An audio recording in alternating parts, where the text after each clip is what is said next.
p.m. I'll call a Common Council meeting to order. Do we have roll call, please? Iverson. Here. Schatzinger. Here. Bremer. Here. Gallops. Here. Knert. Here. Gotsky. Here. Sorensen. Here. Split. Here. We have a quorum.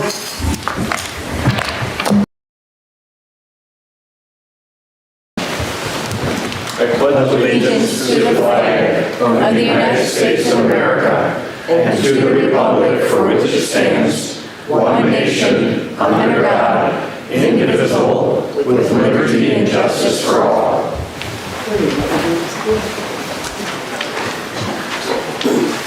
Good evening, everyone. I'm sure you're eager to get busy, so let's have a little prayer, shall we?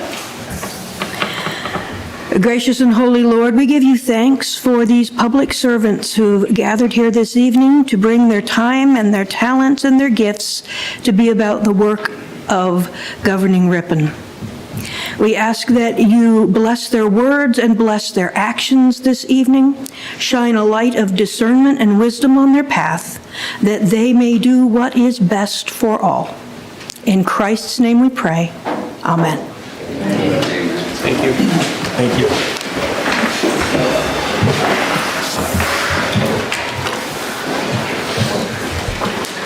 Is there a motion to approve tonight's agenda? I make a motion that we approve the agenda as written. I'll second. Moved by Steve, seconded by Jonathan. Any discussion? Hearing none. All those in favor say aye. Aye. Opposed? That's approved. Now it's time for public comment. This is the opportunity for citizens to come before the council with comments and concerns on any current city issue, knowing no action may be taken tonight. I ask that you keep it civil and respectful and within 5 minutes. However, discussion of personnel or individual members of the Common Council shall not be permitted. I expect you to be respectful, and in return, I expect the council to treat the citizens with the same respect. Before you begin, please state your full name and address for the record. There is quite a few people speaking tonight, so I would ask that you keep it concise and try not to be too repetitious. Can you turn it up, please? We can't hear you back here.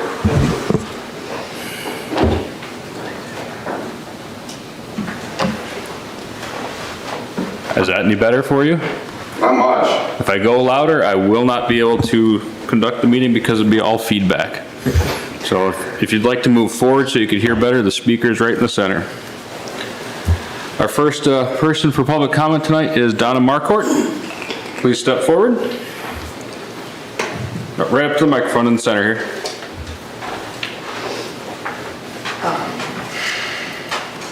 Right here. Right there. Just take a timer. I came to express my opinion about... And please state your name and address for the record. I'm sorry, Donna Marcourt. I live at 640 East Jackson Street, and I saw the thing in the paper about changing the water tower. I think keeping it simple is the best thing. Ripon, Wisconsin. That's what I'm here for, to express my opinion about that. All right. Thank you.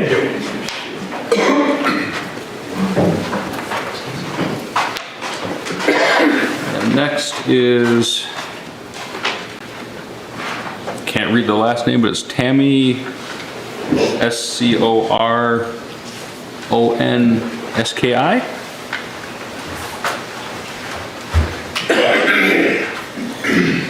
Tammy Skavronsky, and my address is 822 Fleur Court, and I am here regarding the water tower.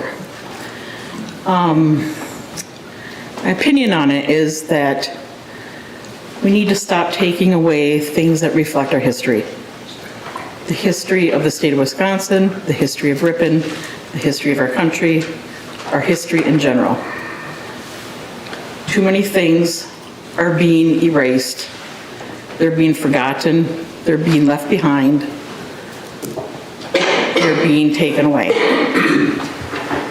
We need to stop doing that and be proud of what we have, what we've accomplished, what we've done, be it good or bad, be it ugly or not. We need to keep that in our records, you know, We have the little white schoolhouse that isn't where it used to be. Everything is just being erased. Stuff out of history books is being erased. Statues are being taken down. Everything is just being wiped out. And this is just one more example of what has always been, that has never hurt anything. And it's not just saying that Ripon is a Republican city. It is saying that Ripon was the birthplace of the Republican Party. That is it. Not that it's a Republican city. Nothing was ever said that it was a Republican city. So, the fact that that was even written in the newspaper is just utterly ridiculous. But that's just my opinion, and that's all I have to say on the situation, so thank you. Thank you. Next is Rob Burchell.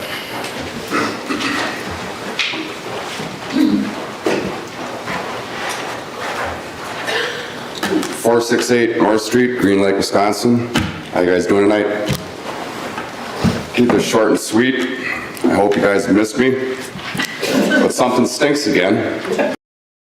And I've been just following loosely here. But once again, I'm still trying to learn how and who you are and how you identify, Mr. Mayor. Are you a he or a she? Do you go by Ted or Teddy? All right, I'm going to cut you off there because that is a personal comment towards me, directed at me. If you cannot keep it general, I still have a right to speak. It's freedom of speech. if you listen to the rules that I clearly stated, you must, let's see here, no discussion of personnel or individual members of the Common Council. If you can keep neutral comments towards the topic, I will let you continue. And that's what I'm doing. I'm trying to understand how you identify. Are you a mayor, carpenter of Nazareth, as you've been referred to Okay, before, last warning. or a political expert? Or you can kick me out for a right to free speech? I will make you sit down. I will Oh, not really? kick you out. If you can keep it general, you can continue. I'm going by Tim Like that quoted you being a savior.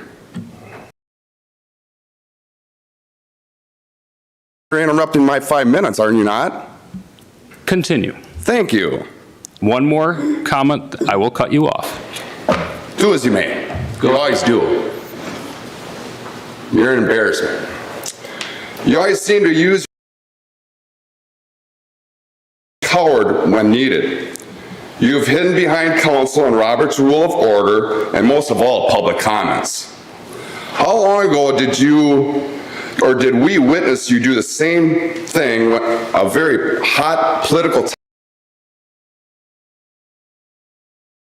from you? We did not hear about your political expertise or your veto powers. Did you take a class? Did you raise higher than you were before when there was no that you now vetoed it? Are you going to save us like you did once before when you were compared to all the great leaders of our history and our time? You only speak of the people's opinion. And there are so many other things that this community is known for, besides the birthplace of the Republican Party. Cookie factory, Smuckers, many other things. But now all of a sudden, because the council voted upon argumentatively and cooperatively and came together and they made a decision by the community. And you don't like how the voting aspect turned out, and now all of a sudden you have this power to stand up and veto it? Where have you been all these other times on major topics? Painting on an infrastructure when there's been paintings on his buildings that are more in view? I rest.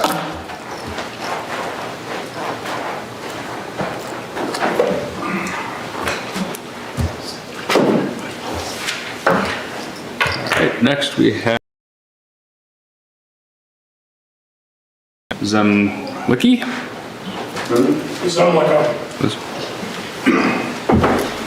I apologize if I mispronounce anyone's names.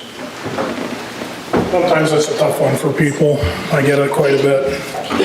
My name, I reside at N7847 County Road E. Can you spell the last name for her, please? That's the common spelling.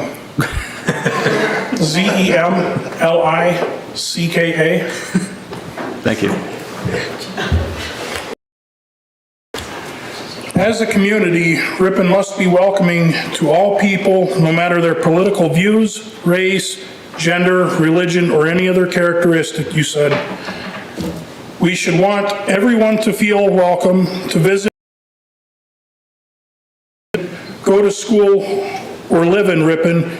In my opinion, birthplace of the Republican Party is not a political statement. It is a historical fact, and by vetoing the logo choice for the water tower, it is being made political. You guys know how I feel about this, Alderman John Splitt said. The founding and only thing that sets Ripon apart from all other cities, Splitt said. History should not be forgotten. For it should be the duty of historians to be exact, truthful, and dispassionate, and in neither should swerve them from the path of truth, whose mother is history, rival of time, depository of deeds, witness of the past, exemplar and advisor to the present, and the future's counselor. Ripon Police Department gonna get new shoulder patches? What about the signage around the city? Are we going to replace Preserve America signs and publicly state Ripon is not a Preserve America? To be recognized as the birthplace of the Republican Party, is legislation going to be introduced to undo everything the Republican Party has ever done? As you stated before, Ripon must be welcoming. Call when one of your citizens stops at City Hall to speak with you or calls and leaves you a message, then calls back a few days later or stops at your place of business and leaves a message with contact info for you to make a return phone call. Please withdraw your veto, Mr. Mayor. However, political parties may now and then answer popular ends. They are likely in the course of time and things to become potent engines by which cunning, ambitious, and unprincipled men will be enabled to subvert the power of the people and to usurp for themselves the reins of government, destroying afterwards the very engines which have lifted them to unjust. Needs to be recognized by all avenues as the birthplace of the Republican Party. Thank you. Thank you. Next is Orlando Nieves.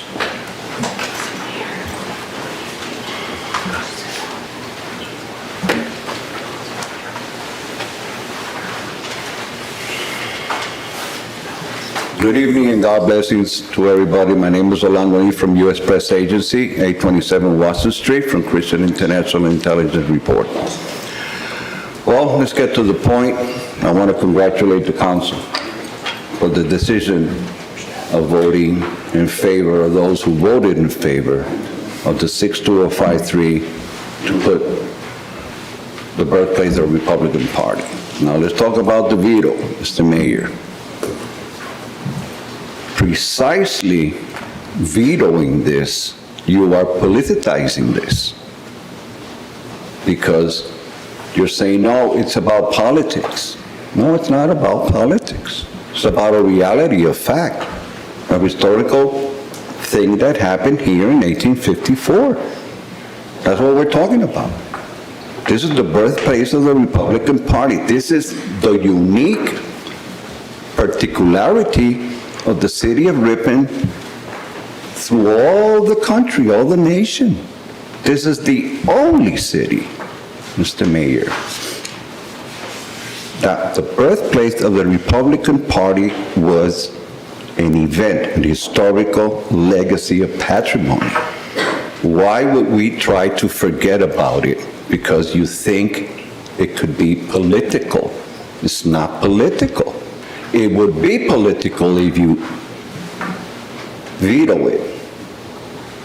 Because, I mean, we've been here, what, 170 years? Since the birthplace of the Republican Party, signs all over, everybody knows about this.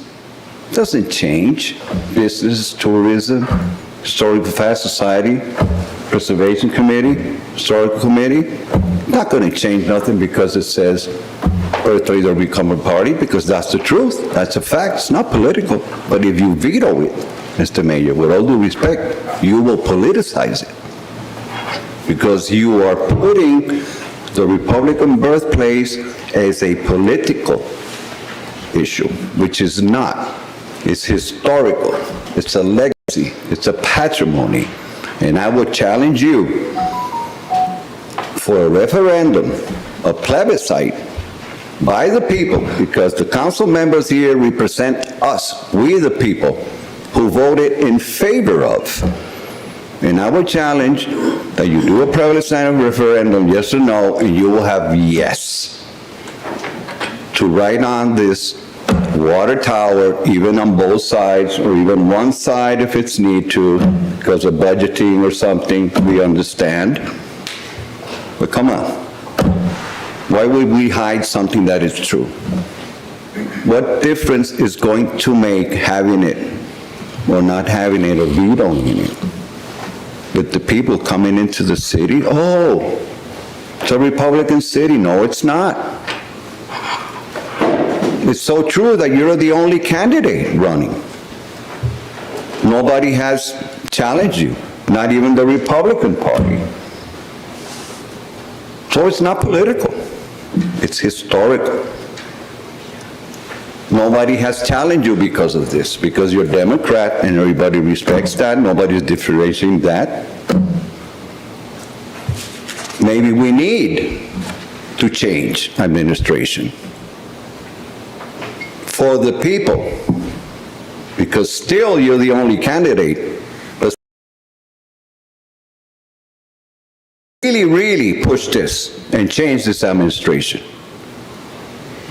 So, I want you to consider, with all due respect, to non-veto, and let the people, let the council, and get this on the water tank tower,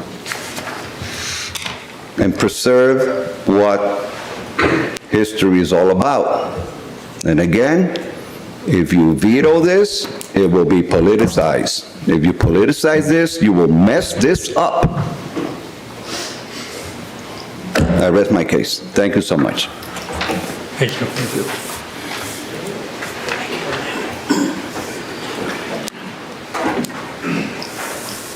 Next is Anita Jackson.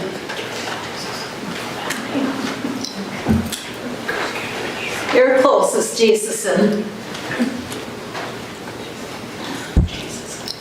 Hi, my name's Anita Jason. I live at 211 Davis Avenue, but I come from Wisconsin Rapids, Wisconsin.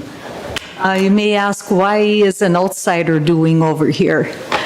Well, the thing is I've heard of Ripon before, but 3 years ago, I was invited to an event here called the Freedom Flame, and I found out maybe 7 years ago they wanted to rekindle the flame of freedom.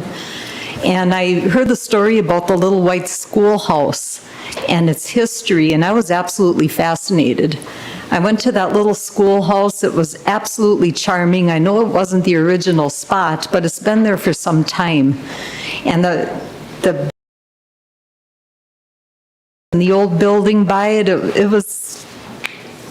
it kind of gave me goosebumps, you know, just finding out the history of it.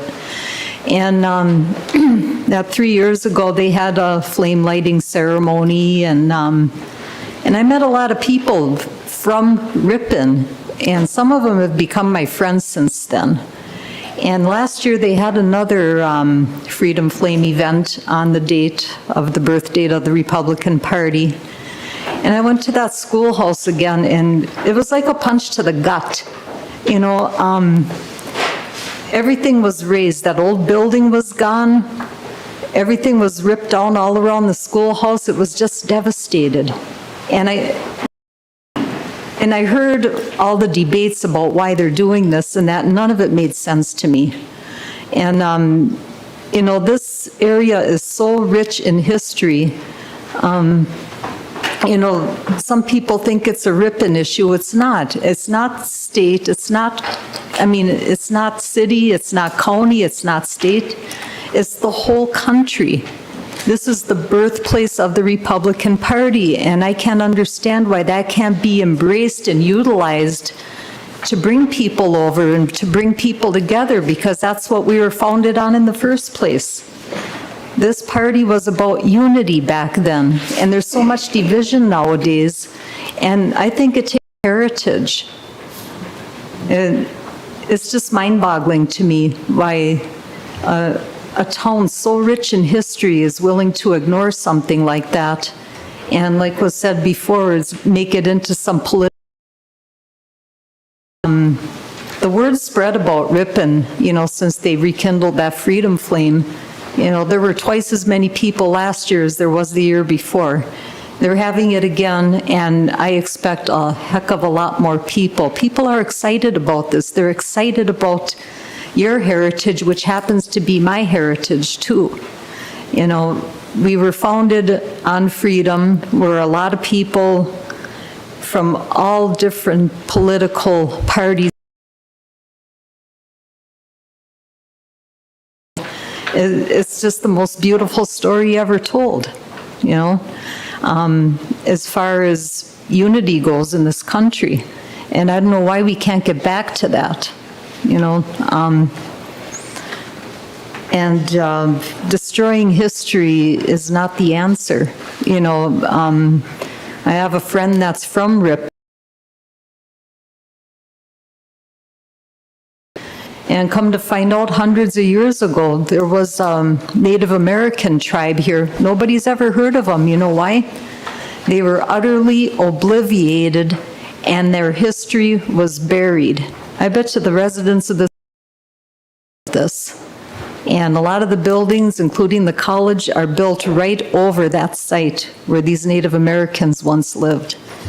You know, we can't let this happen again with the history that we are looking at right now. We have a chance to preserve it. You know, it's not just this town. This is a we thing. This is Wisconsin, and this is national too. So I guess this is my plea, you know, go for united. Don't stand down. Stand up and stand proud. Thank you.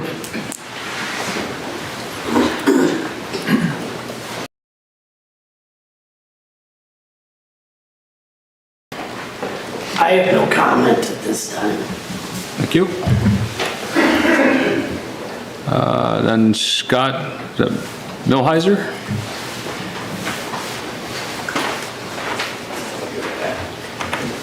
Thank you. And you got it right, Milheiser.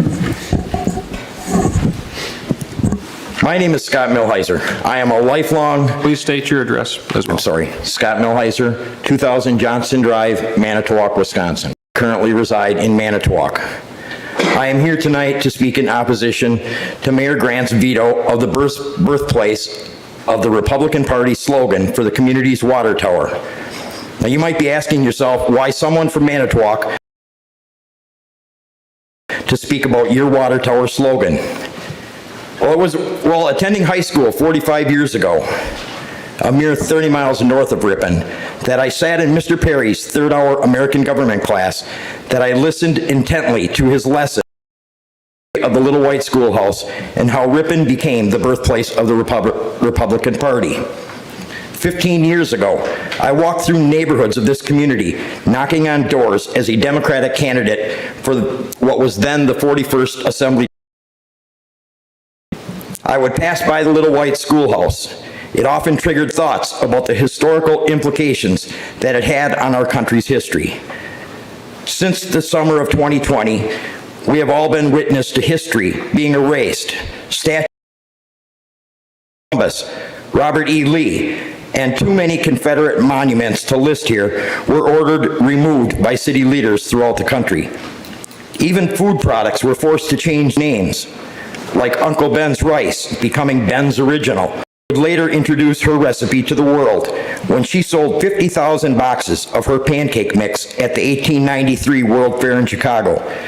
We watched her image and pancake mix, Aunt Jemima, removed and changed under the guise of racism.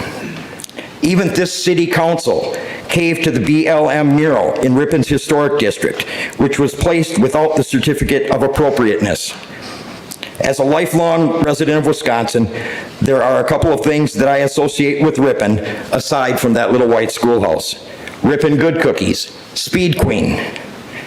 Ripon, home of the Ripon Good Cookie, has a nice ring on a water tower, but there are dangers in placing product names on water towers. Companies close and names change. Do you know what doesn't change? History. After a 5-3 vote in favor of placing the birthplace of the Republican Party on one side of the water tower, the veto power was used for the first time in 15 years.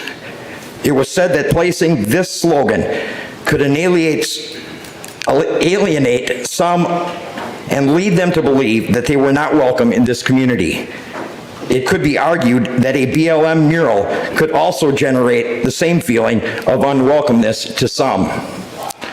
Do you realize how many communities across this country would love to lay claim to a piece of American history that they would proudly proclaim? Do you think the community leaders of Seymour, Wisconsin felt that they would alienate hot dog connoisseurs when they claimed their title as home of the hamburger? 170 years ago, 50 men, 3 women, and a child, Whigs, Free Soilers, and Democrats, walked into that little white schoolhouse divided. A few hours later, they emerged united in freedom. This piece of American history is not political. It's not about D's and R's, race, or religion. It's about unifying in freedom. Messaging and not feel welcome. I fell asleep when this council of this city allowed the little white schoolhouse, a piece of American history, to be moved, knowing that it would lose its historic designation. I will not stand by change or in any way modify American history. As a Wisconsinite and proud American, I urge you, the members of this council, to override the rarely used veto pen. Celebrate your city's contribution to American history. Thank you very much for your time. Thank you.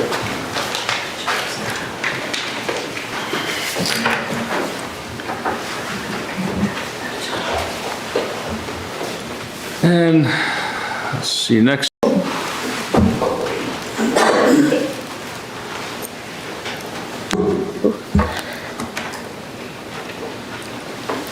Okay. Cities, towns. State your name and address. Oh, sorry. Corey Bormans. Cities, towns, and villages around the state claim homage to simple things like the home of the hamburger in Seymour, the birth of the circus in Baraboo, the hometown of Houdini, Appleton.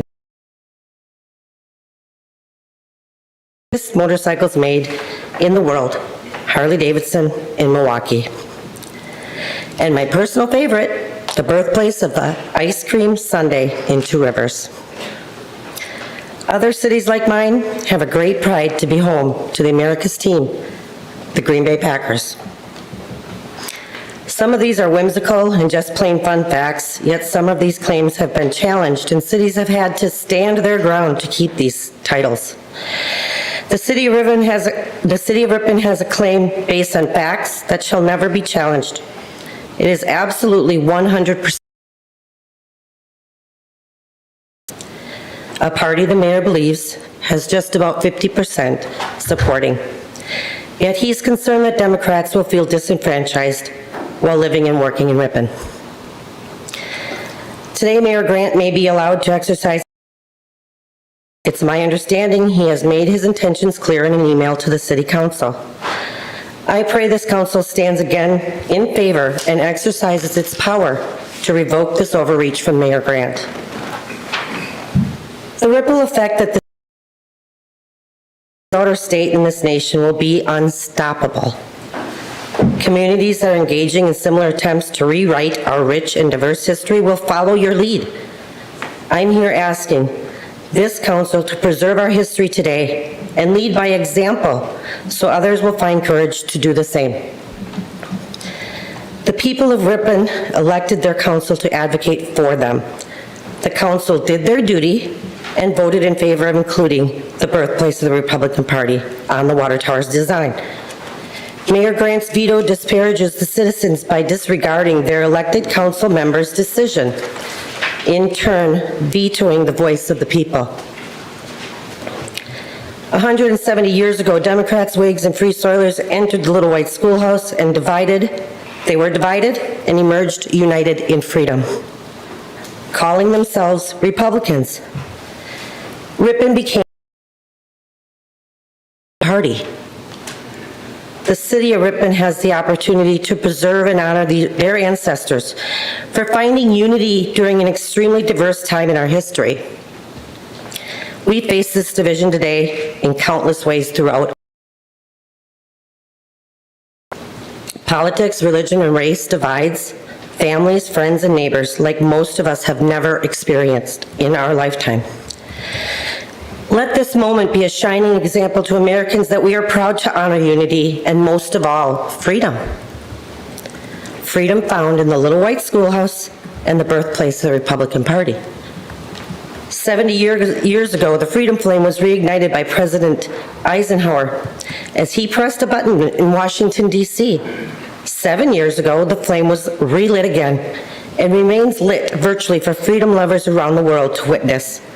I invite the people here or watching online to join us to once again reigniting the Freedom Flame on March 20th.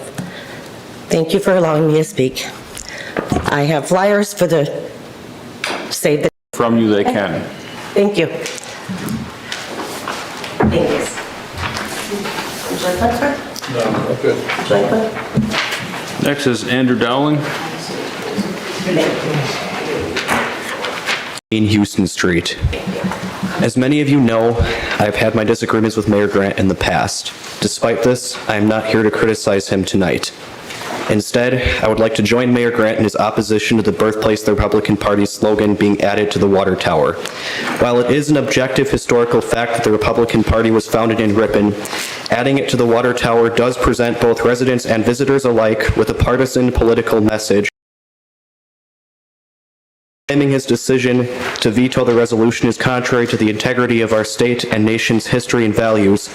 I ask, whose values and what history are we glorifying? People here tonight spoke of Confederate statues and of Christopher Columbus, and while they may see removing those statues as tearing down history, to others, they see it as honoring genocidal and racist figures who were tyrants in this country. Not everyone who lives in Ripon or visits Ripon believes in the same values as the Republican Party. If the tables were turned and this were the birthplace of the Democratic Party, it is likely that adding this slogan on the water tower would offend many of the same people here tonight clamoring about the integrity of our historical narrative and identity.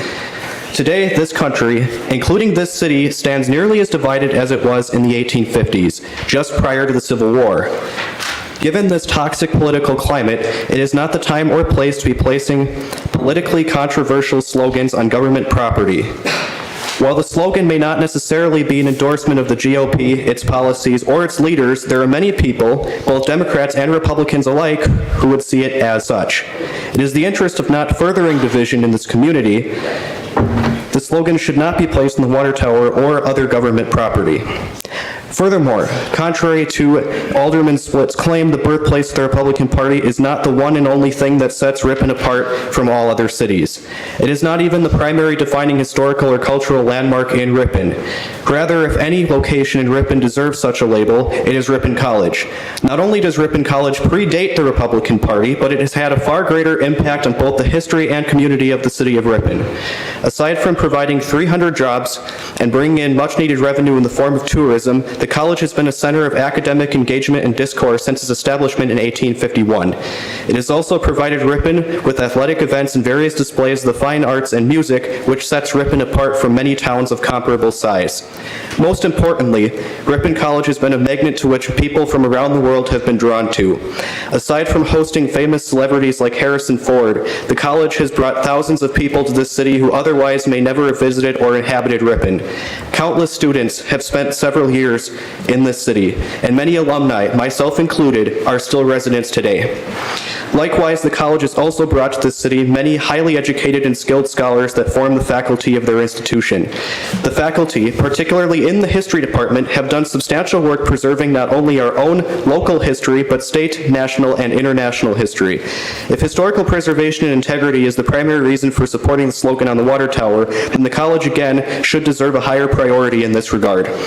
Ultimately, I hope today that you, members of the Common Council, will not vote to override Mayor Grant's veto, and you, Mayor Grant, do not withdraw your veto, and instead choose the path of promoting unity rather than division. Thank you. Thank you. And that is all of our public comment.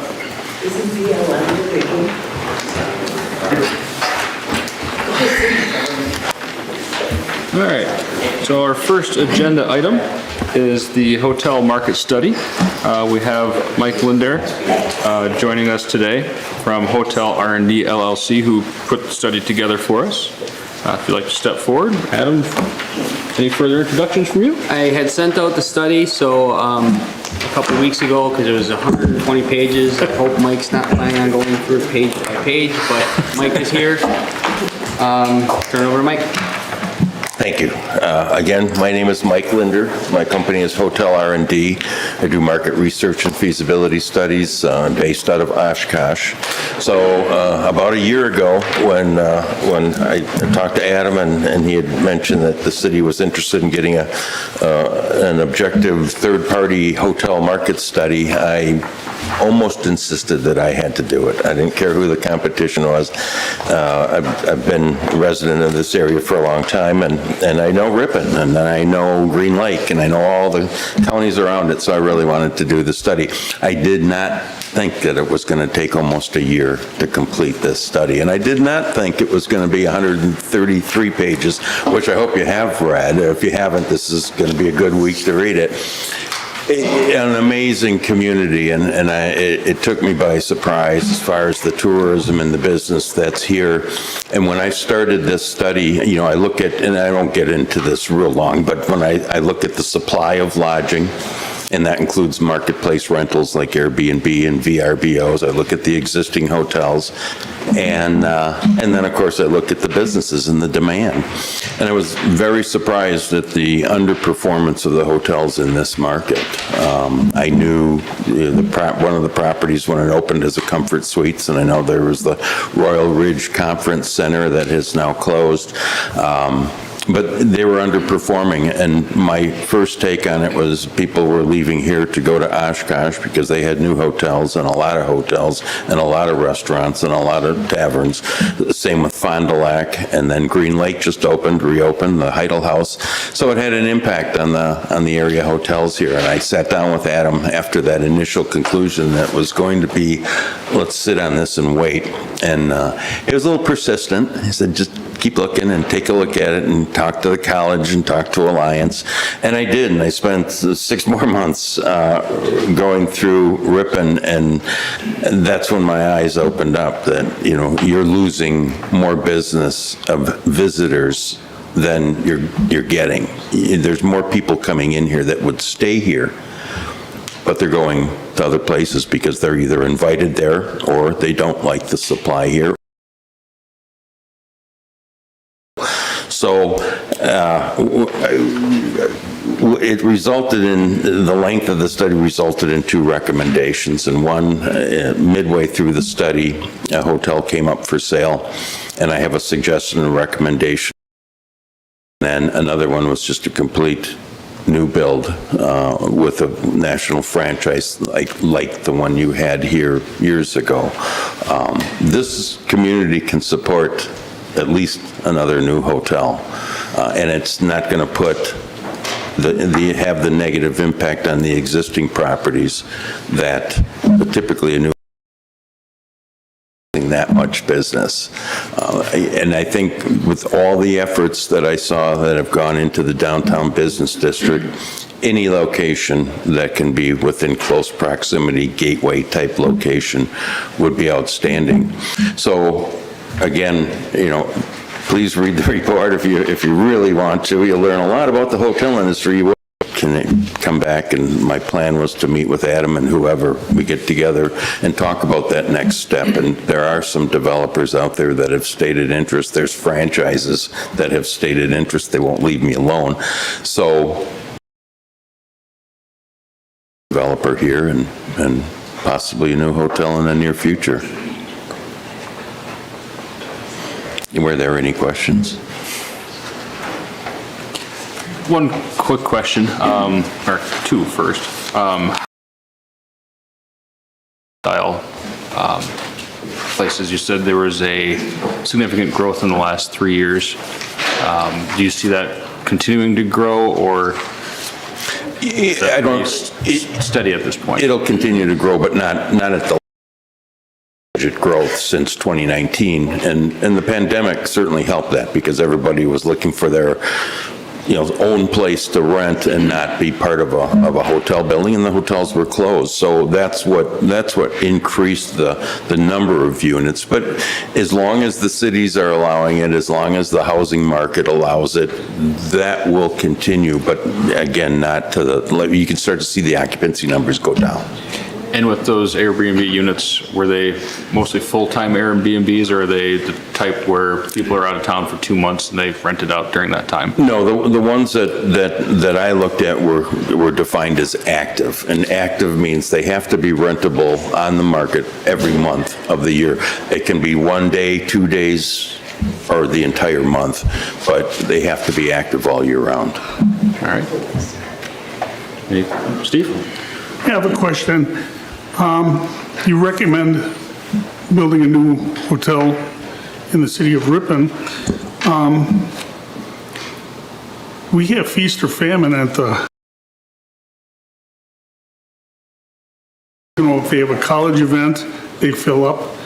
But then there's the winter time, and they have a hard time, keeping their, right, business going good. And so how do you feel about that? And that's Wisconsin. I mean, that's a thing we have, at least on this half of the state.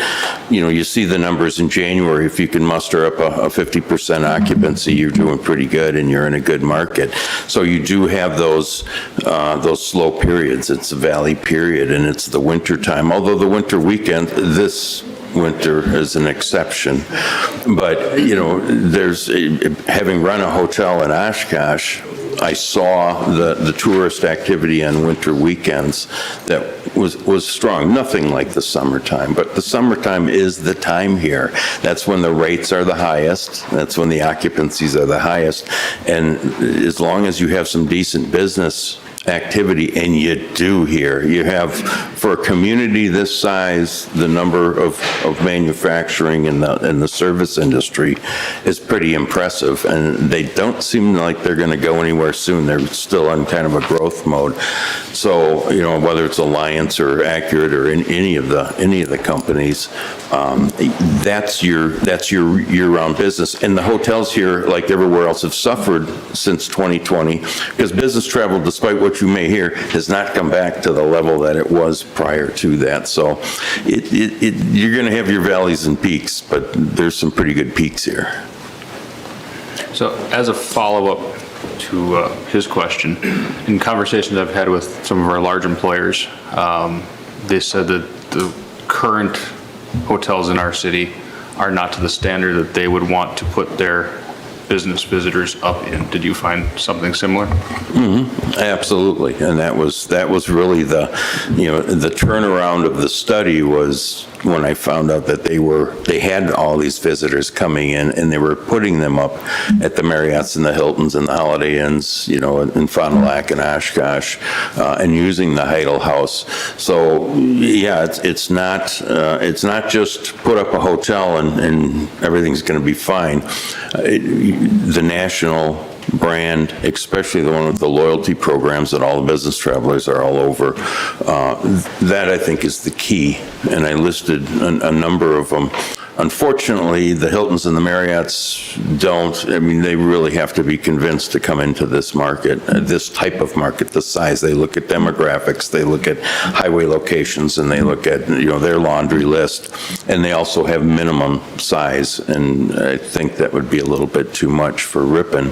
But there's still a lot of franchises and a lot of chains that offer a really nice room that would be comparable to those, and I think that would satisfy the majority of the local visitors from the companies.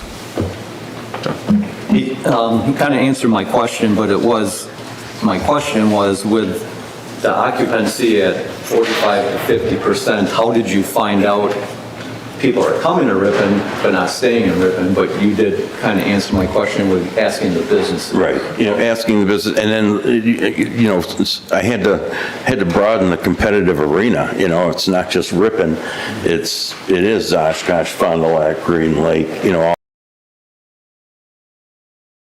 is they know that they're getting business from Alliance, for example, or any of the companies here, and they know they're getting tourists that stay here, travel here, visit for the day, and stay at their hotels.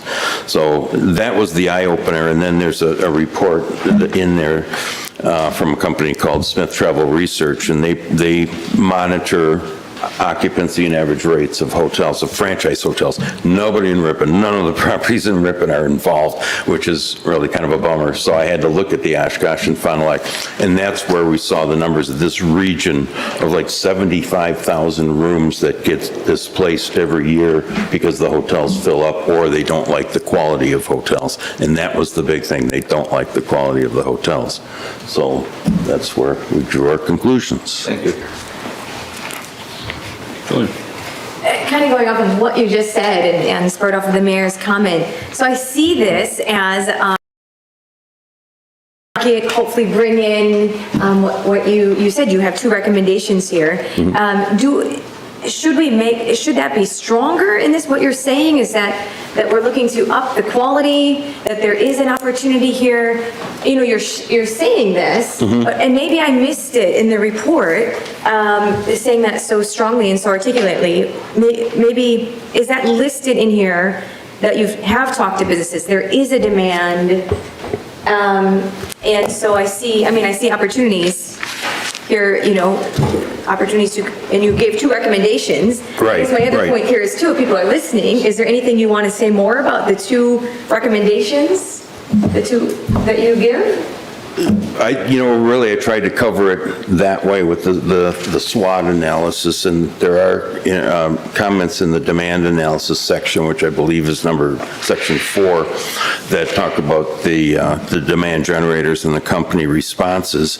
The problem is if I get real specific on the brands and what goes into it, that's not my decision. I was to determine, will Ripon support new hotel rooms? And the answer is yes. And then it's like, okay, what kind?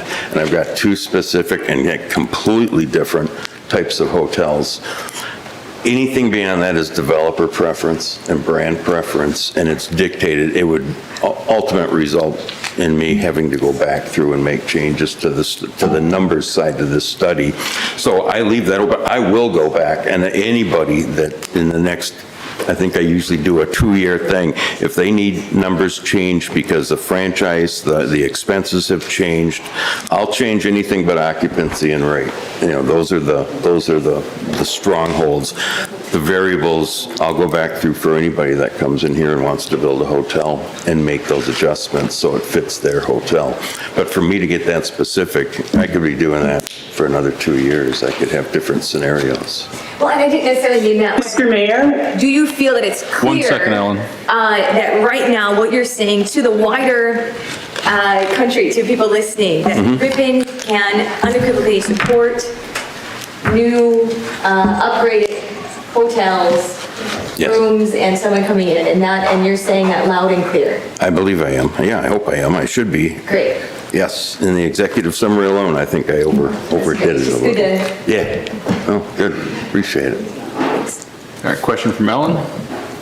Yes, I wanted to compliment you on the report and share that it does echo what Craig T-Bon and I were working on 25 years ago. It affirms everything that we had tried to do to get an additional hotel in Ripon. So thank you very much for confirming something that had been worked on 25 years ago. Well, thank you. Thank you. I know that there's been several attempts, so it'll come. Anyone else with questions?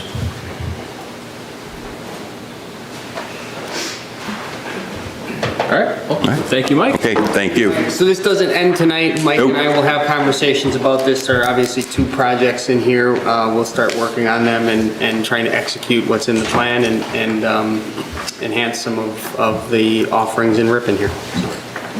And this report is open to the public? Yep, it's online. Thank you.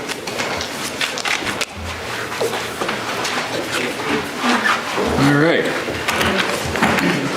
Next item is outdoor open container entertainment event permit application. This is coming from Ripon Main Street. They've applied for a permit for April 26, 2024 for the wine walk that will be held on the 100, 200, and 300 blocks of Watson Street.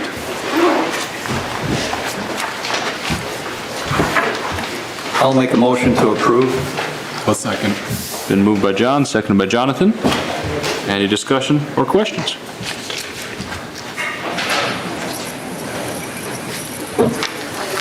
And Craig, just to put you on the spot here, just everything's pretty much the same as the last few you've done?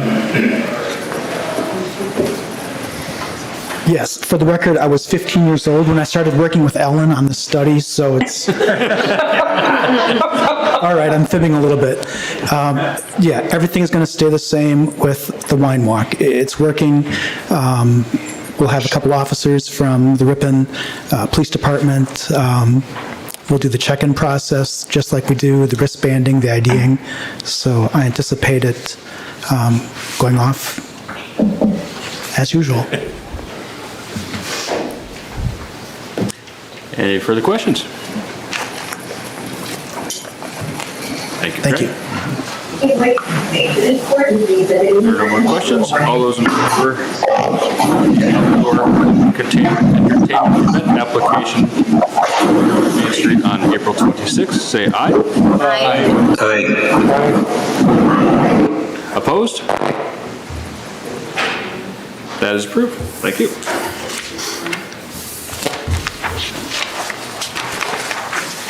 All right, next item is the Ripon Guardian Ambulance Annual Report. Mitch.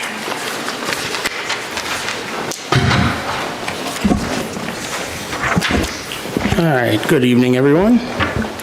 So I'm not going to, you can all read, so I'm not going to go through this line by line, but in your packet, the 2, I guess, portions that I wanted to update you on were our revenues, our billing, our strategy, and how things are going with LifeQuest. And then we'll talk about our run data, what kind of call, how many calls we went on, so on and so forth. So a couple things that I want to bring to your attention in the financial report is that our charges for last year totaled $1,983,120, and our gross revenue $654,191 minus the LifeQuest fees, which left us with $607,887. So you can see the difference, and for those that are new to Common Council and haven't heard me talk before about how our billing works and why there's such a big discrepancy there between charges and gross revenue, is that most of these, the vast majority of the difference comes from mandatory write-offs from Medicare and Medicaid. So that's no shock. We know that we're right on pace with what we're supposed to be doing. I do want to just draw your attention to October of 2023. It looks like we had astronomical amount of charges. But what happened in October is that we brought over all of our outstanding collections. We brought that over to LifeQuest, and they took over all of that. So essentially got us completely 100% out of the ambulance billing business. So we, Karen Engel still from time to time will take a payment, or most of the time she's referring them to LifeQuest now. So we're really not bringing in payments as a city anymore. It's all going through LifeQuest. So $246,000 of that, and I believe council voted. Am I right, Adam, to send that to? Was that a council vote? But I don't know. Yeah. So $246,073 of that was outstanding debt that they're working to collect for us. So when it got transferred over, a lot of people got collection letters that hadn't maybe gotten anything for a long time. So we are slowly seeing payments come in, but I guess time will tell. The other thing I wanted to just draw your attention to is our payer mix. And I think I left that one back there. But 74% of all of our calls, all of our bills are being billed to Medicare or Medicaid. So if you recall when we did this, when we had Dan Williams here assisting us, we figured that our payer mix was about 71%. So we're still, we've gone up a little bit, but 74%. So of that 74% of our revenue is a mandatory write-off. So, and to give you, I don't have those numbers. I lied. So I guess I can't give you that, what that is. But typically we're writing off anywhere from $800 to $1,000 on Medicare or Medicaid ambulance run. So that's money that we have to write off. We cannot collect it through any other avenues. That is what we get. So any questions on billing? I want to let you know that LifeQuest has been bought out. I've been assured that our rate will stay the same that we agreed upon, that there's not going to be any changes. They're not going to be coming looking to change our rate. But they're going to offer some more service to us. We're going to see real-time billing. So right now, I don't see the previous month until, probably mid-month. So I won't see February's until about mid-March. So I'll be able to see real-time billing, and it'll just help us quite a bit. Any questions that I can answer for you on the billing portion of, that's kind of the boring part. But with the LifeQuest buyout, we had a several-year contract with our current rates. Is that not true? That rate was in perpetuity. So they guaranteed us that rate would stay the same. So that should remain that way. So no foreseeable changes. Yeah. Just a question. I mean, I know it is what it is with Medicaid and Medicare, but do you really see that it needs to really catch up to what the actual fees are? Right yeah, now? and there are some things in the works. We were selected for 2023 to report all of our costs to what's called Medicare Ground Ambulance Data Collection. And what that'll do is that they're taking 4 years of ambulance calls from agencies from 30 calls a year to 50,000 calls a year. And what they're going to do is analyze that data to see if, in fact, Medicare is reimbursing enough. Spoiler alert, no, they're not. But, so that's what the federal government is doing to address that problem.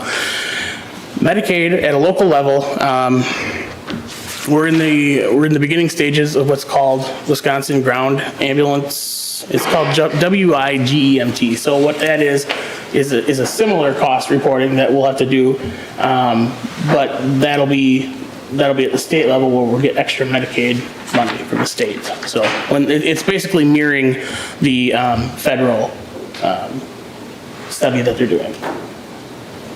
But the fear and all of that is that it's basically a study that then ultimately results in an increase, but is not one that is a rolling increase or a sustainable one. So I think there's a lot of work going into this at a service level to provide information, but ultimately the end result may not be enough to reimburse the costs to continue to provide the service at the level that's expected. Well, and I ask because things, feel free to keep us updated, because sometimes I think people need to hear a collective voice at the state or federal. And so it's helpful to hear what you're experiencing. Any other questions as related to our financial report? All right. I'll move on to, I just want to add the disclaimer that our Facebook page, we did have some initial figures earlier in the year for 2023. So if anybody's comparing those, there are going to be a couple. I did a deep dive audit just to clean up a few of our calls. So there'll be a couple calls difference here and there. So if you're watching at home and you've looked at the Facebook page and you're like, oh no, there's 2 more transports than that, that's why. So this is our final audited numbers for 2023. So we had a total of 1,647 calls for the year.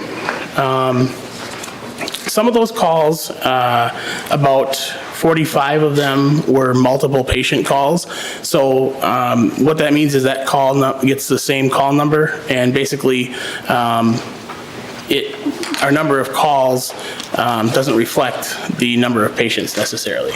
So just keep that in mind. So there's probably about 45 more patients, or I'm sorry, there's 45 call numbers that may or may not have a patient associated with them. So we had 993 City of Ripon calls, and then our townships, let me get to that. So our second busiest area that we serve was the town of Ripon. We had 73 calls, Village of Rosendale 48, town of Rosendale 45, and then you'll see City of Berlin on there. This includes interfacility transfers as well. So we maybe provided mutual aid twice there, but the rest, say like 36 of them, are probably interfacility transports. So, and then the rest is just like if you see town or City of Oshkosh, that was a transport that we took from Oshkosh. So we're not actually responding to 911 calls to Oshkosh. So busiest times of day, that's pretty predictable every year, right in the middle of the day. And we do have, during the week, we have part-time staff here. So the part-time staff handles majority of those calls. We staff somebody at the garage, a full ambulance crew, Monday through Friday, 8 to 4. And call breakdown. We had a total of 1,195 911 responses, and then we did 416 interfacility transfers. And of those, they were either mainly from Berlin or from Ripon Community Hospital, and 380 of those were from Ripon Community Hospital. So we do a number of interfacility transports from the Ripon Hospital. So that's a service. I like to think of that as an extra service that we provide to the community. We're not able to provide that 24 hours a day. It all depends on our staffing level, but especially during the day, and that's the most common time folks are transferred. Most of the time we are able to accommodate those transfers for the hospital. We have, talk a little bit about our staffing, our current levels. We have 26 total staff, including myself and Melinda, who is the full-time captain on the weekend. Out of those 26, 16 are active is the most appropriate term. And what I mean by that is all of our 26 members are active. They do their minimum weekend. Of those, only about 16 are regularly on call, so throughout the week and times that, they're not required to be here for their call weekend. Every member is required to do 24 hours of call week.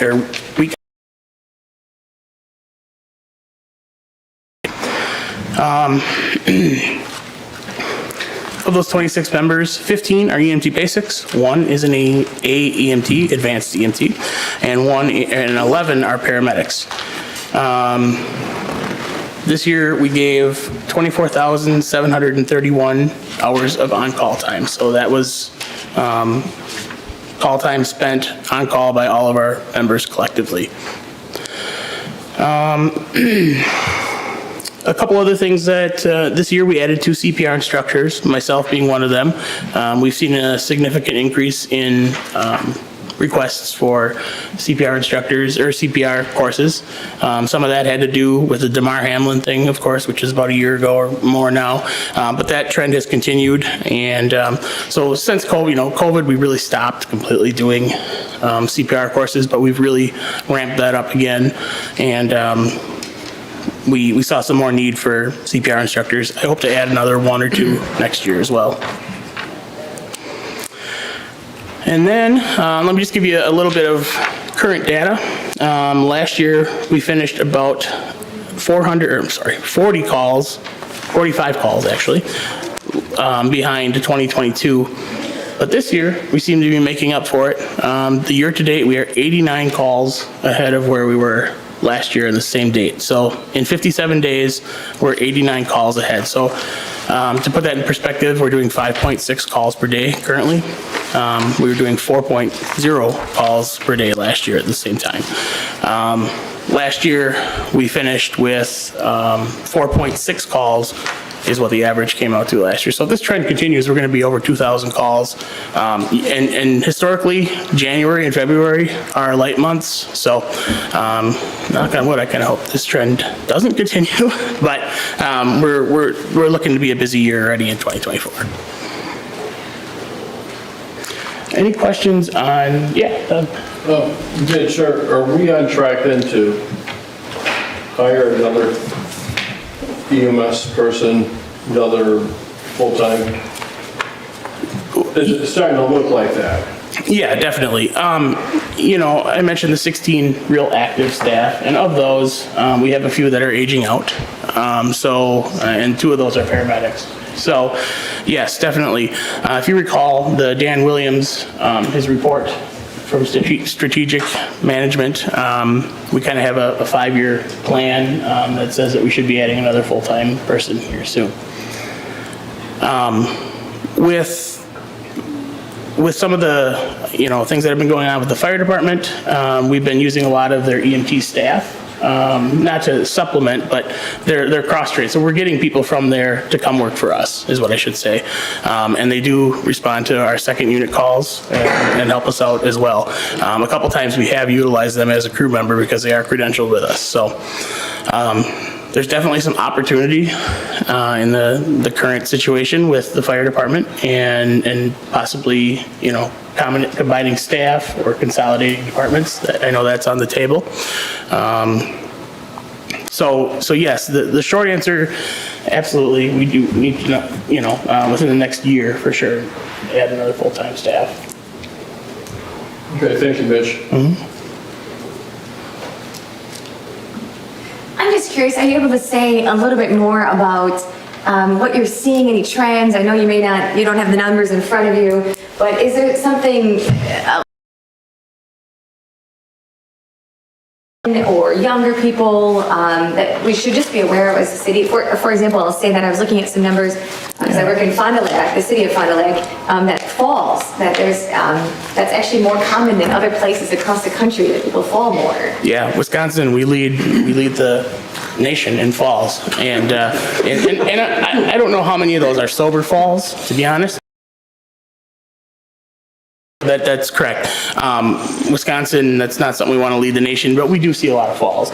And if you look at the categories here, the age category for the age breakdown, you're going to see that most of the 65 to falls at staffed facilities, such as, I'm not going to name any of the facilities, but our assisted living and nursing home. So we see that, and that's not any different than any other ambulance service. That's just what they respond to, are a lot of falls. And so definitely that leads, the category. Other than that, not necessarily everything is what I would expect for, types of call, nature of call. Maybe the police would know, but I guess like certain drugs, or you don't see anything alarming that we should kind of just note down? No, there's nothing, it's everywhere, of course. Yeah. We see fentanyl, and we have our share of overdoses. We see the same things that they see in big cities, just at a smaller scale and sometimes more few and far between, but we share the same issues, but nothing that really raises a red flag. Also, I was looking at the the runs by zone. So City of Fond du Lac, speaking of Fond du Lac, has only one. And sometimes I know that people have to be transported for some specialized care. That's where the call originated. So that would have been a transfer we took from Fond du Lac probably for whatever reason. So the run zones by district that's where so if we got a call from Fond du Lac for a transfer, the city where it started would be Fond du Lac. So that's how that data is extracted. I could break it down further, but it would be a really long list if we started to break down by call. And I guess I was wondering, are you bringing people to Fond du Lac or Oshkosh? Oh yeah, definitely. Appleton, and is that taking up a lot of your time? Yes and no. The transfers are revenue for us. So we like to do the transfers, and we do as many transfers as we can. Obviously, our primary function is 911 calls, and we always have an ambulance for that. We don't take a transfer and leave the city unstaffed or anything like that. But specialty centers, so if somebody's having a stroke or a heart attack, oftentimes we'll take them directly there. But what we see for the most part is that when we're heading there, it's transfers, to a higher level of care from Ripon Community Hospital. My last thing is just thanks to you and your staff. It's incredible what you do. Yeah, thank you for that. And I should mention that with our call volume, it's just incredible what we do with part-time paid on-call staff.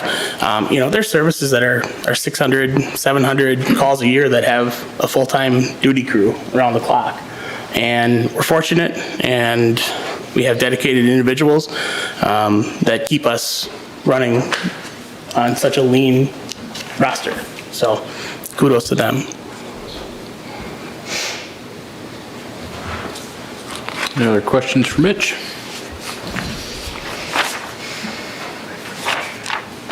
Thank you very much. All right, thank you. Thanks, Mitch. Thank you. All right, next up is a possible new position at the City Hall staffing here, Communications and Human Resources Generalist position. Adam? So yeah, there's a staff report in your packets regarding the creation of a new position. So we have a retirement within the city administrator's office with billing clerk. As Mitch had just discussed, one of the aspects of that position was ambulance billing that no longer occurs out of the office, and the other part is utility billing, which is being absorbed into other positions within the city. So as the vacancy in the position opened up, we looked back at some of our needs, including some of the recommendations from our more recent strategic plan regarding the creation of a communications and HR type position. So before you is a job description with the responsibilities of a kind of hybrid communications HR position. It is not it's kind of a unique situation for us to combine the two. A lot of communities go one way or the other, but in our particular case, being a little bit smaller and just trying to cast a wider net, we are looking at a kind of hybrid combined position. There's a job post range of $54,000 to $62,000, a pay grade range created, and then a discussion regarding the overall impact of the position on the 2024 budget, which ranges from $8,700 to $28,000, depending on health insurance, which is, we don't know if the individual, if we would hire them, would take. If we were to hire another same position, it would be around the same cost increase anyway because of the health insurance issue. So the access of utility revenue salary, or utility supported salaries for the Assistant Director of Public Works, as well as interfund transferring, we can, as well as in social media contracting with the Ripon channel, we can absorb that into the budget. You see the position description, so we're just seeking a motion to create and advertise the new position.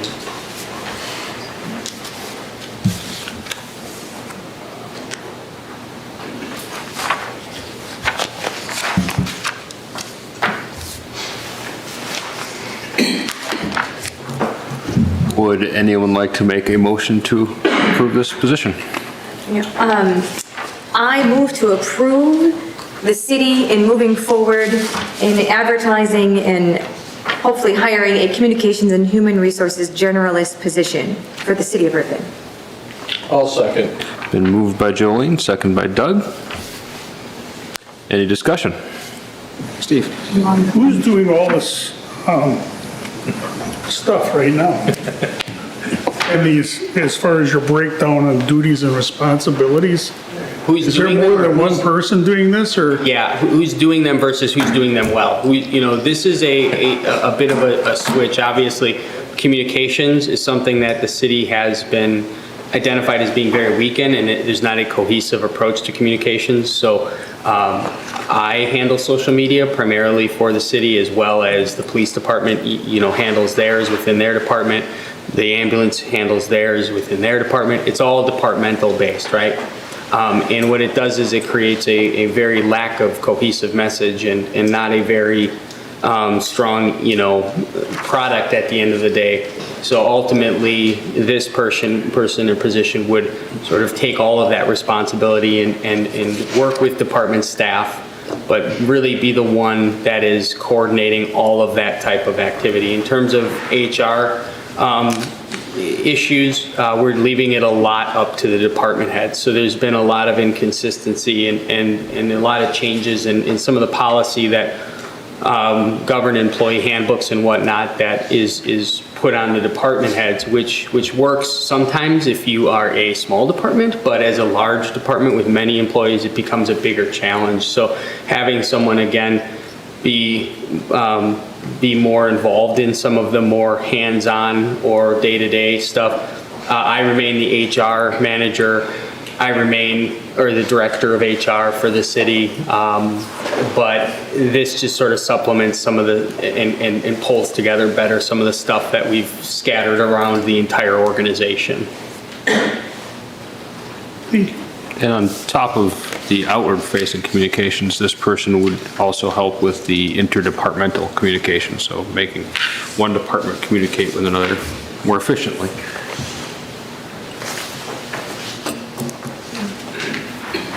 I really think with today's age and where we're at, communication-wise, that's key for our citizens, people in this community to know where they can go for information and making sure that it's, official information. I just think, I think our city administrator and city staff are bringing this forward, and I think it'll help our larger community to continue to be informed, to be listened to, and for us to be informed. I just think overall, this is where we're at with the world, and I'm glad to see it, and also so that our departments can spend more time not worrying about social media, but getting the work done that needs to get done. Yeah, I guess I think there's a benefit to the position, so I guess my comment's not on that. I guess my only question is the absorption of the current duties going to the rest of the staff, and my concern being, like, it's okay today, but in a year from now, are we going to be back here saying, like, everyone is overworked, right? And we need to, refinance that position. So that's my concern. And I think within the city's existing structure, the overall taking on the responsibility now is to update everything and put it in a position to better grapple and make it efficient, because some of the current practices are rather inefficient and haven't been brought to, for 20 plus years to, a different approach. So there's staff that do some of this that we would align and realign, right? So there may be other changes or other responsibilities that change as well. Ultimately, as we build out a public works garage as well, we'll have to talk about what support is there, and if this position from a billing perspective, or if there's another position down the road that would need to be created because of that situation. But at the current time, we're really focusing on there's 2 staff members in particular that can absorb it, and then we can pull some of their other stuff like this out, and it should work at least for a couple years, we hope. But that was a concern of staff that we talked through. But as a group, we've kind of digested all this, and it's the direction ultimately that we all feel is, I think, a solid one, and ultimately doesn't just replace a position that may not be able to help in a new or important way. So. Jolene? Remind me the timeline and the procedure. You'll oversee the interviewing, and then the board will have, or the coming council will have final approval? No. The city administrator, myself, can hire this individual. But isn't there typically a formal process of presenting There's a that? formal process, yeah. We'll post it, we'll do interviews, we'll, take applications in, the whole, yeah. We'll do that internally. We're not having a recruitment firm or anything like that help us. So, and then ultimately we will place a candidate, and I'll make an announcement to you all when that happens. And just for clarification, there's only 2 or 3 positions in the city staff that get council approval. Okay, thanks. Those are laid out by statute.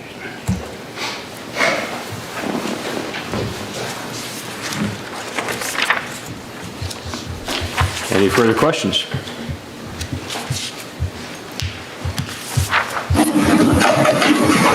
Hearing none. All those in favor of creating and posting a Communications and Human Resources Generalist position, say aye. Aye. Aye. Opposed? That is approved. Thank you. Our next item is a corporate resolution for transactions involving treasury securities. This would allow City Administrator Sontag to act on the city's behalf for financial instruments such as bonds.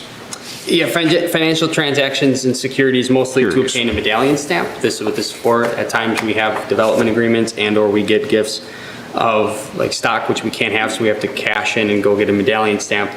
All the financial institutions that offer that require a corporate resolution. They will not do that, so this is holding some things up, so we're just asking that you provide me the authority to create or execute these transactions as well as get a medallion stamp. And I'm not even going to tell you what that all is, but it's just a giant pain. So it's a special stamp with guaranteed dollars the institution is backing, and doesn't happen, but when it happens, I gotta drive all over the place to try to find somebody to do it for us. But everybody now has said we need this, so that's why it's in front of you. Doug? Oh, you looking for a motion? Yep. Make a motion to accept the corporate resolution for transactions involving treasury securities. I think that's all good. Is there a second? Second. I think both Dave and Terry seconded, so we'll give it to Terry. So motion is by Doug, second by Terry. Is that correct, Terry? That's correct. Thank you. All right, Steve. Yeah, I just got a question on that. Are you going to have more than one person involved with this as far as like signing checks and keeping track of the city bonds and stuff like that, or are you just by yourself? This is completely separate. So this is, the example I'll give is we have a development agreement that is held by an account of a private developer, right? And we have to submit a letter from me as the treasurer of the city with a medallion stamp guarantee on it to release that security, the city's interest in that security, right? So it's at the end of a development.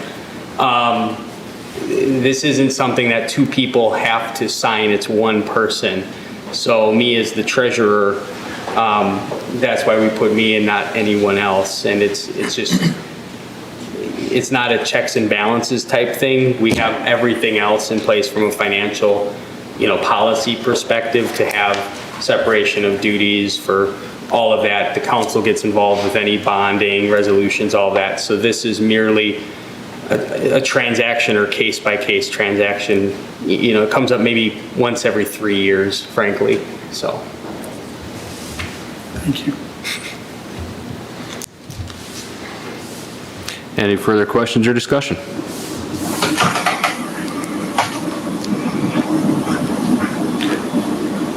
Hearing none, all those in favor of approving the corporate resolution for transactions involving treasury securities, say aye. Aye. Opposed? That is approved. All right, our next item is an authorizing resolution to submit a community block grant or community development block grant application for streets and utility projects on Hamburg and Henny.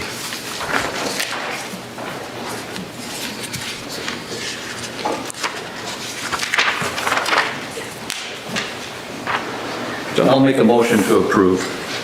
I'll second it. Motion's made by John, second by Doug. Any discussion or questions?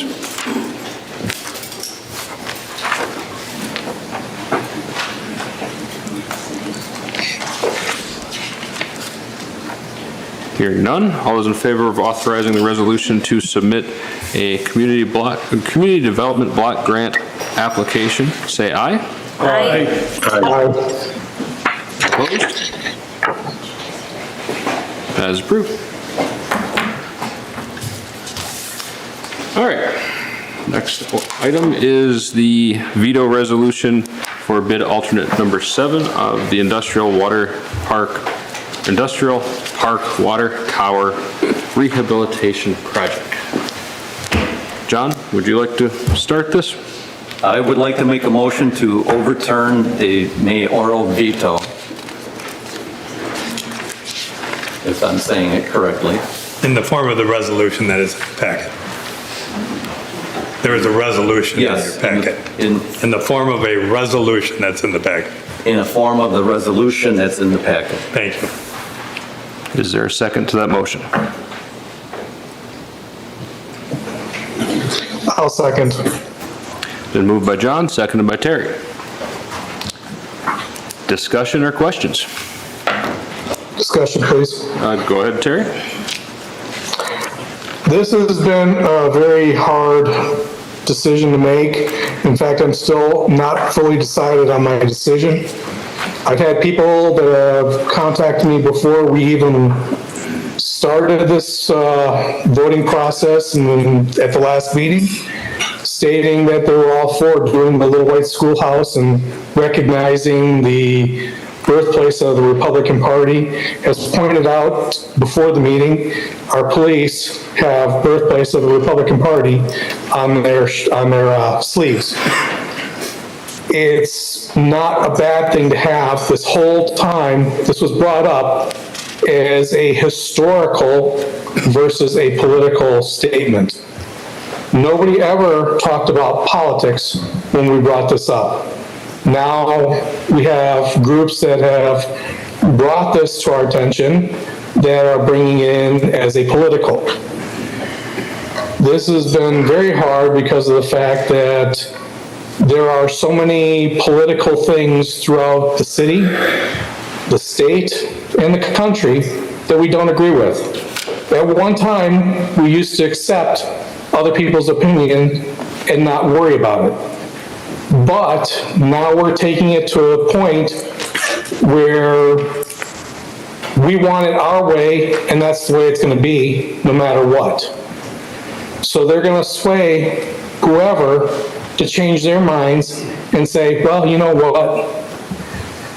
Maybe this isn't the right way to think.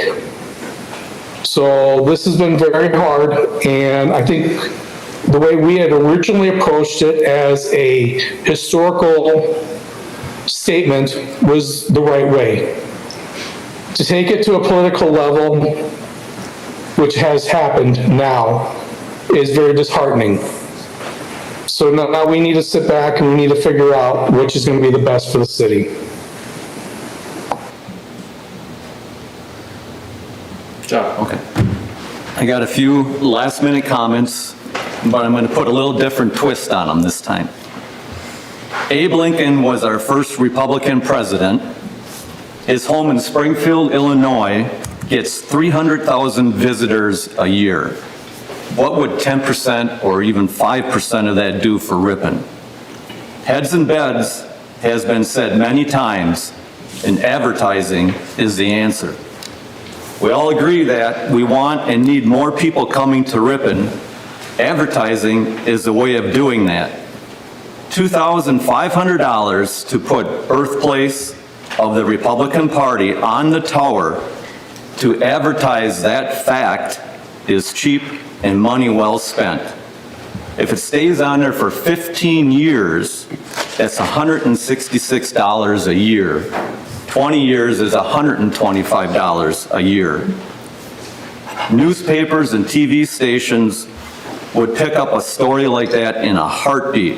This is the 170th anniversary. The mayor says it's too political.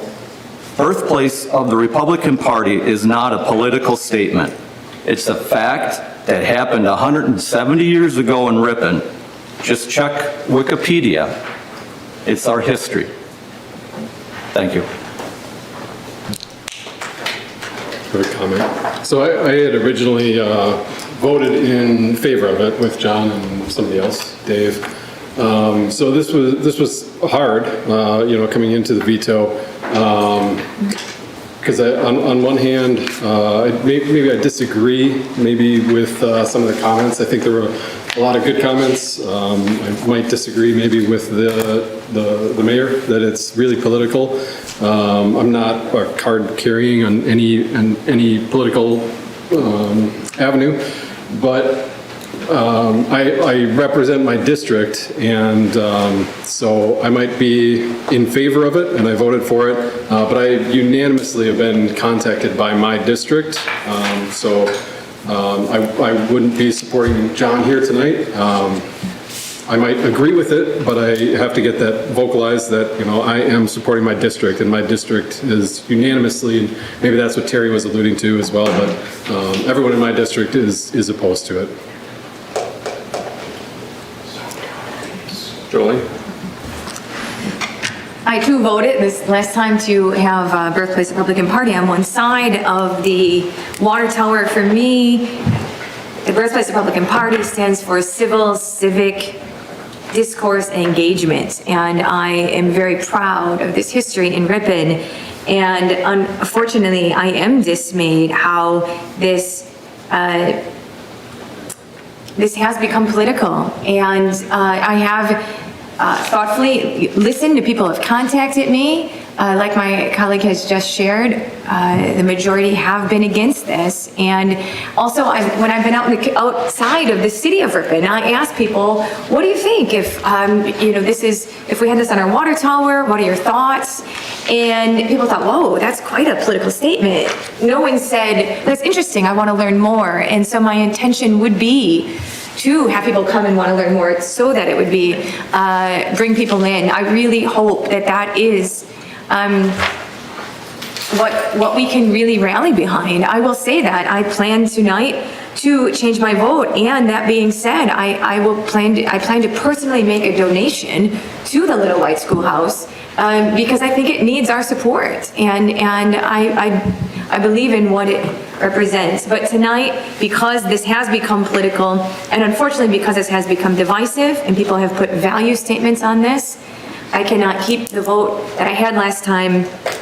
And also, just on a practical note, it has been shared with me that likely you won't be able to read it. So all of this debate, likely you won't be able to see what it says on the water tower. Hence why I plan to support the Little White Schoolhouse in other ways, in what it stands for.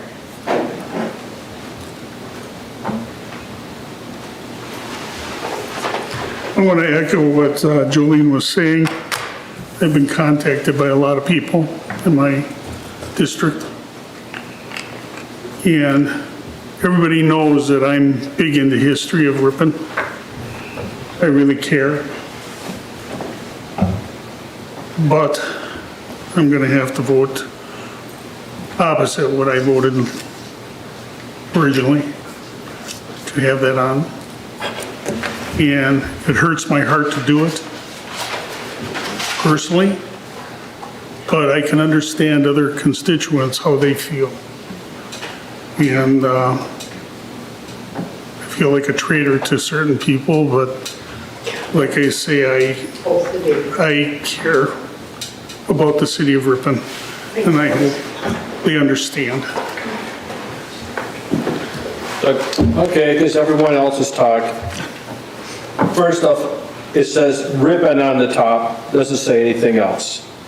I was always originally for just Ripon, and that's what it's going to be. There's been nothing else that's going to change in that water tower except the design will say Ripon, Wisconsin. So I'm staying the way I was. Any other comments? Ellen? No? Okay. To clarify, a yes vote would be to override the veto. A no vote is to not override the veto.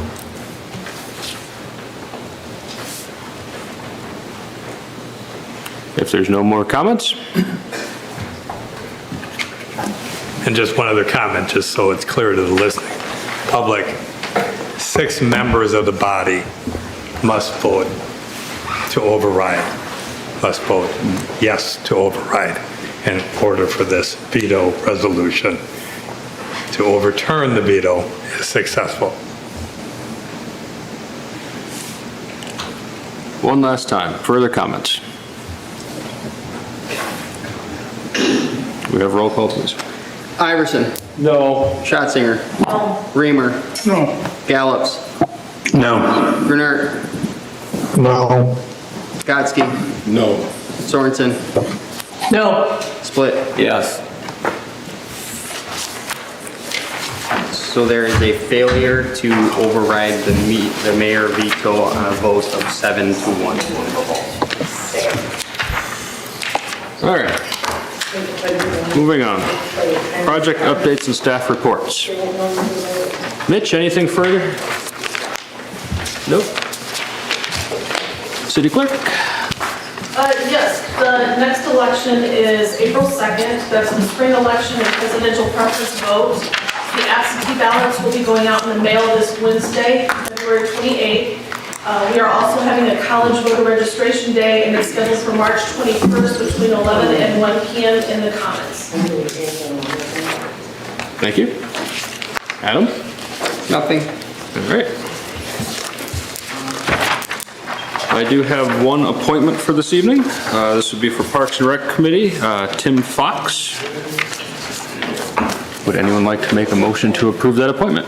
I'll make a motion to approve the appointment of Tim Fox to the Parks and Rec Committee. Is there a second? I'll second. Moved by Doug, second by Steve. Any discussion? Can we get a little history on your appointees? Tim Fox reached out to the city after we put the application out for interest. Tim is a resident of Ripon and works in the wellness space. So he met with Ashton, I would say, about a week and a half, 2 weeks ago, and brings forward what I believe is a new kind of focus in terms of wellness to the commission. Okay.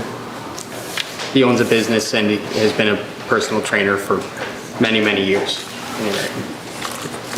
In my opinion, it would be a good fit for the activities side of the parks, or recreation side of Parks and Rec. Further questions, comments? Hearing none, all those in favor of approving Tim Fox to the Parks and Rec Committee, say aye. Aye. Opposed? That is approved. Any future agenda items or comments from council?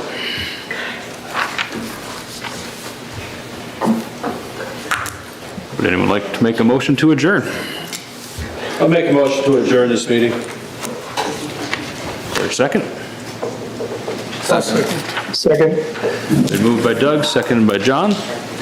All those in favor of adjournment, say aye. Aye. Opposed? We're adjourned at 8:41. Thank you. Thank you.